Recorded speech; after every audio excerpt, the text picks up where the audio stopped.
Thank you very much for listening to this week's talk on the Sedras of Acharei and Kedoshim. And we're dedicating this learning to the safe and speedy release of all of the hostages in Gaza and the safety and success of all of the soldiers in the IDF as they continue to undertake dangerous missions with God's help to keep the people of Israel and the land of Israel safe. And when we look at these two sedras, they are often read together and they contain a total of 79 mitzvahs.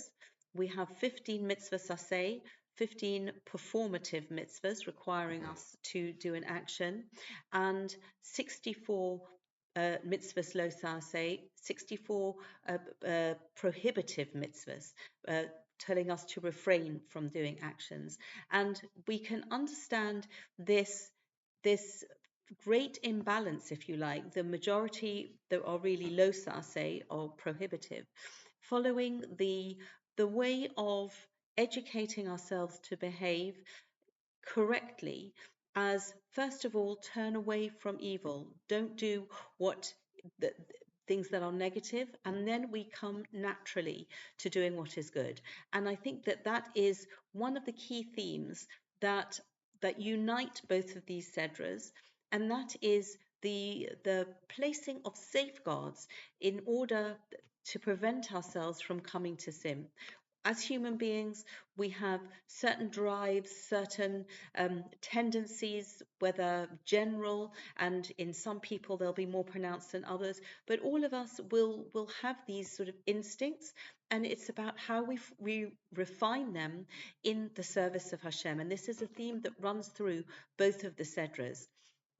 And if we look at the beginning in a very unusual presentation of the mitzvahs that are contained in the Sedra of Kedoshim, the Sedra opens chapter 19, verse 2. Daber el kol adas b'nei Yisrael, speak to the entire congregation of the children of Israel. And this is absolutely unusual. Normally, the mitzvahs were told to Moshe, who would then transmit them to Aaron, to Yoshua, to the elders, and it would then be taught down successively. But here we see Melamed Shenemra Parsha Zu B'Hakel.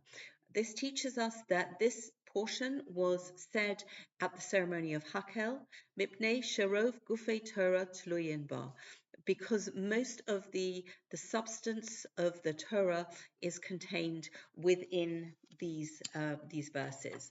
And this was said at the address of the entire nation, where the king, at the end of the Shemitah year, at the end of Sukkot of the new year, would then read out this portion in the Torah in front of the entire assembled nation, because this was something that applied across the board.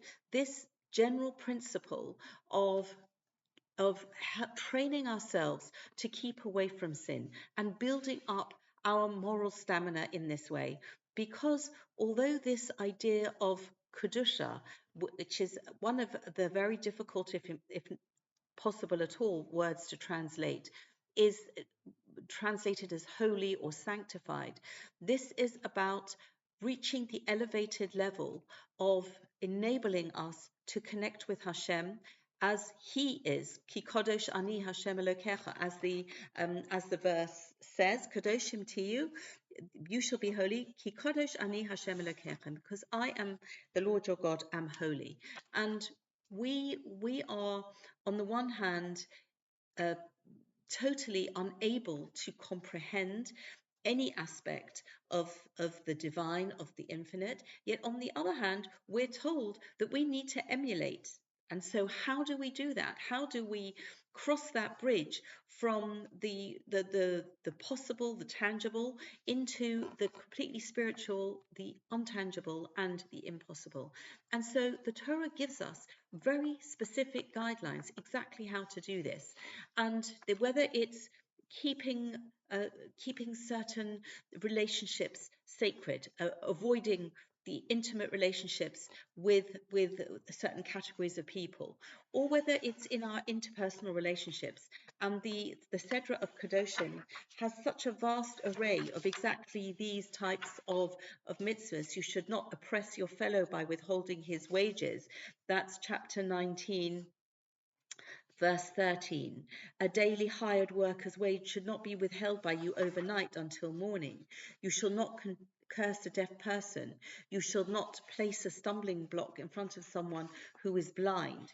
You should not go around as a gossiper among the people, not to hate your brother in your heart.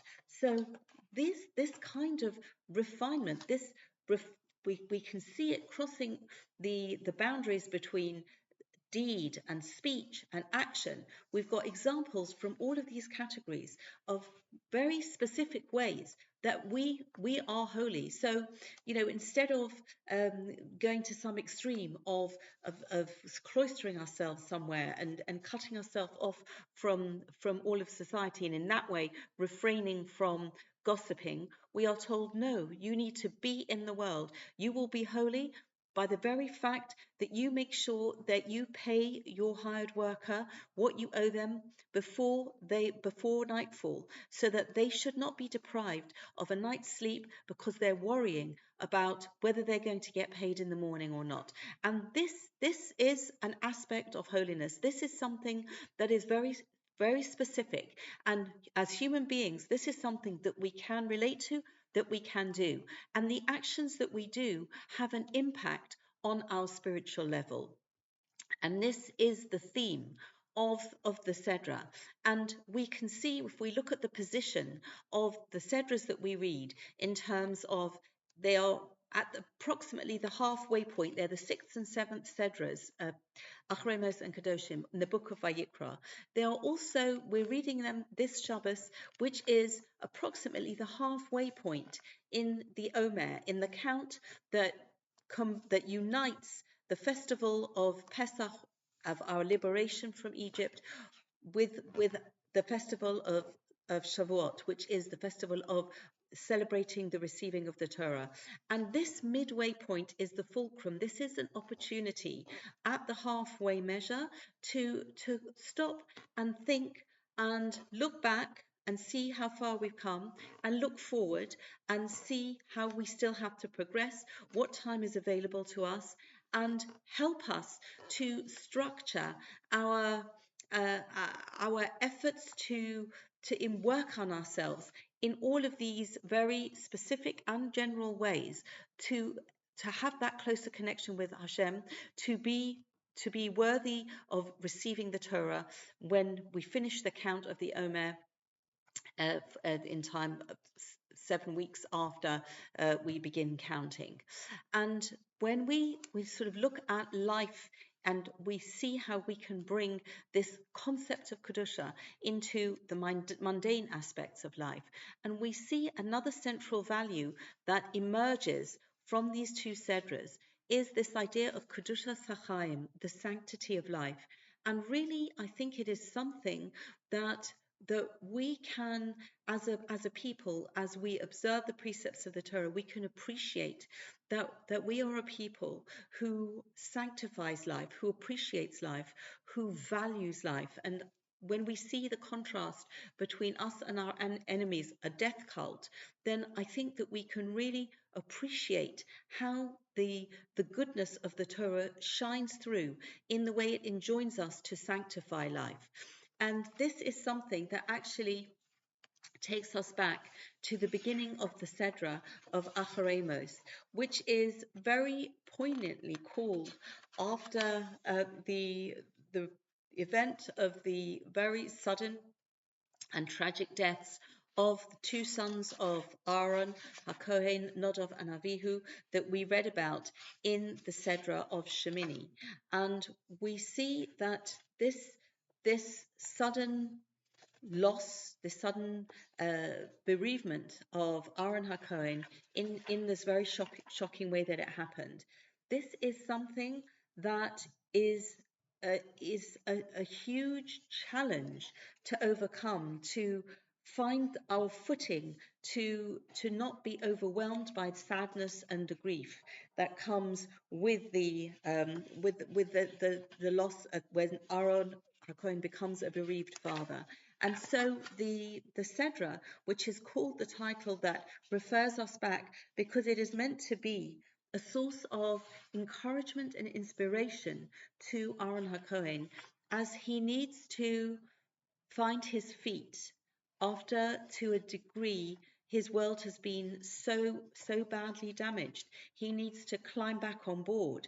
And we feel that these words that are addressed to him, which is in chapter 16, verse 3, Bezos Yovo Aaron El HaKodesh. With this, Aaron will come into the Holy of Holies. And this would be for the Yom Kippur service. And this is actually what we read, the Torah reading for the day of Yom Kippur.